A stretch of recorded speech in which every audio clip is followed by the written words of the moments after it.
प्रेमचंद की कहानी त्रिया चरित्र का दूसरा और आखिरी भाग। एक बार फिर से आपका स्वागत है। आप सुन रहे हैं प्रेमचंद की कहानी त्रिया चरित्र। अब तक की कहानी में आपने ये जाना कि सेठ लगनदास जी के गोद लिए बेटे मगनदास के जीवन में एक तूफान अचानक आया, जिसने उसे एक अलग ही रास्ते पर ला पटका है। आइए सुनते हैं त्रिया चरित्र का अगला हिस्सा। एक रोज जब शाम के वक्त वह अंधेरे में खाट पर पड़ा हुआ था, एक औरत उसके दरवाजे पर आकर भीख मांगने लगी। मगनदास को आवाज परिचित जान पड़ी। बाहर आकर देखा तो वही चंपा मालिन थी, कपड़े तार तार, मुसीबत की रोती हुई तस्वीर। बोला, मालिन, तुम्हारी यह क्या हालत है? मुझे पहचानती हो?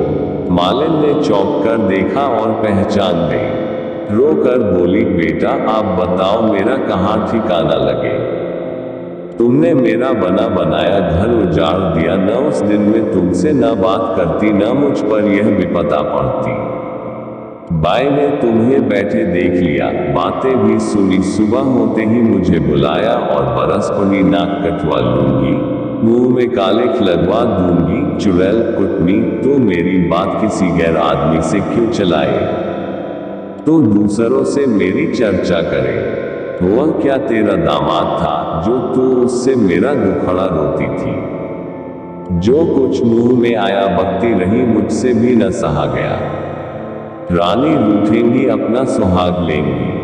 बोली, बाई जी मुझसे कसूर हुआ, लीजिए अब जाती हूँ। छींकते नाक कटती है तो मेरा निवाह यहाँ न होगा। ईश्वर ने मुंह दिया है तो आहार भी देगा, चार घर से मांगूंगी तो मेरे पेट को हो जाएगा। उस छोकरी ने मुझे खड़े खड़े निकलवा दिया। बताओ मैंने तुमसे उसकी कौन सी शिकायत की थी? उसकी क्या चर्चा की थी? मैं तो उसका बखान कर रही थी, मगर बड़े आदमियों का गुस्सा भी बड़ा होता है। अब बताओ मैं किसकी होकर रहूं?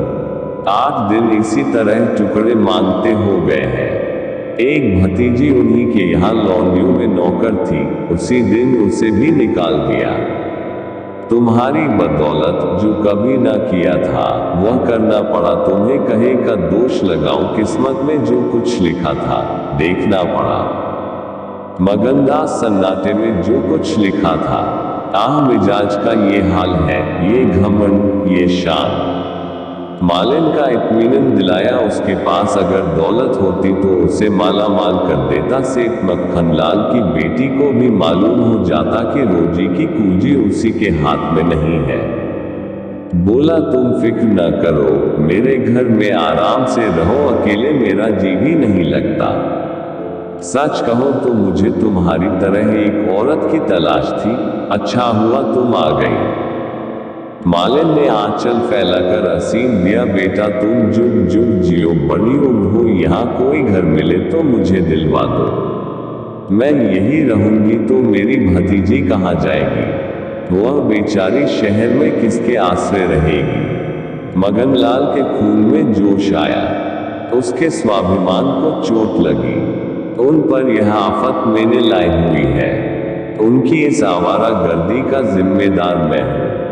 बोला, कोई हर्ज ना हो तो उसे भी यहीं ले आओ। मैं दिन को यहाँ बहुत कम रहता हूँ, रात को बाहर चारपाई डालकर पढ़ रहा करूँगा। मेरी वजह से तुम लोगों को कोई तकलीफ न होगी। यहाँ दूसरा मकान मिलना मुश्किल है, यही झोपड़ी बड़ी मुश्किलों से मिला है। यह अंधेर नगरी है, जब तुम्हारी सुविधा कहीं लग जाए तो चली जाना। मगनदास को क्या मालूम था कि हजरते इश्क उसकी जबान पर बैठे हुए उससे यह बात कहला रहे हैं। क्या यह ठीक है कि इश्क पहले माशूक के दिल में पैदा होता है?